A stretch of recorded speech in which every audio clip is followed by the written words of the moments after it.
Hi ಎಲ್ರಿಗೂ ನಮಸ್ಕಾರ. Welcome to Vanasiri blog.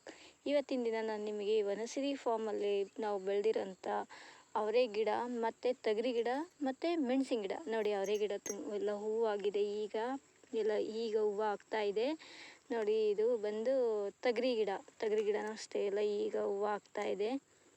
So ಇದೆಲ್ಲ ನಮ್ಮ ಮನೆಯವರು ಸಾವಯವ ಗೊಬ್ಬರದಿಂದ ಬೆಳೆದಿರೋದು.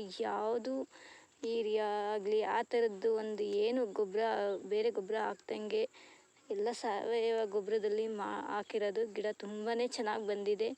ಮತ್ತು ಮೆಣಸಿನ ಗಿಡನೂ ತುಂಬಾ ಚೆನ್ನಾಗಿದೆ. ಎಲ್ಲ ಗಿಡನೂ ನಾವು ಮಿಶ್ರ ಬೆಳೆಯಾಗಿ ಬೆಳೆದಿದ್ದೀವಿ. ತುಂಬಾ ಚೆನ್ನಾಗಿದೆ. ಇದೆಲ್ಲ ನಮ್ಮ ವನಸಿರಿ ಫಾರ್ಮಲ್ಲಿ ಬೆಳೆದಿರೋವಂಥದ್ದು. ಪ್ಲೀಸ್ ಯಾರೆಲ್ಲ ನನ್ನ ಚಾನಲ್ನ ಸಬ್ಸ್ಕ್ರೈಬ್ ಆಗಿಲ್ಲ, ಪ್ಲೀಸ್ ಸಬ್ಸ್ಕ್ರೈಬ್ ಆಗಿ, ಲೈಕ್ ಮಾಡಿ, ಶೇರ್ ಮಾಡಿ, ಕಾಮೆಂಟ್ ಮಾಡಿ. ಮತ್ತು ನೀವು ಮಾಡೋ ಕಾಮೆಂಟು ಮತ್ತು ಶೇರ್ನಿಂದ ನನಗೆ ಉತ್ಸಾಹ ಬರುತ್ತೆ ಮುಂದಿನ ವಿಡಿಯೋಗಳನ್ನ ಮಾಡಬೇಕು ಅಂತ. ಪ್ಲೀಸ್ ನನ್ನ ಚಾನಲ್ನ ಸಬ್ಸ್ಕ್ರೈಬ್ ಆಗಿ. ನೋಡಿ ಇದೆಲ್ಲ ಮೆಣಸಿನ ಗಿಡ, ಇದೆಲ್ಲ ನೋಡಿ ಮೆಣಸಿನ್ಕಾಯಿನ ಬಿಡಿಸಿರೋದು. ಇದೆಲ್ಲ ಈ ಥರ ತುಂಬಾ ಚೆನ್ನಾಗಿದೆ. Thank you for watching.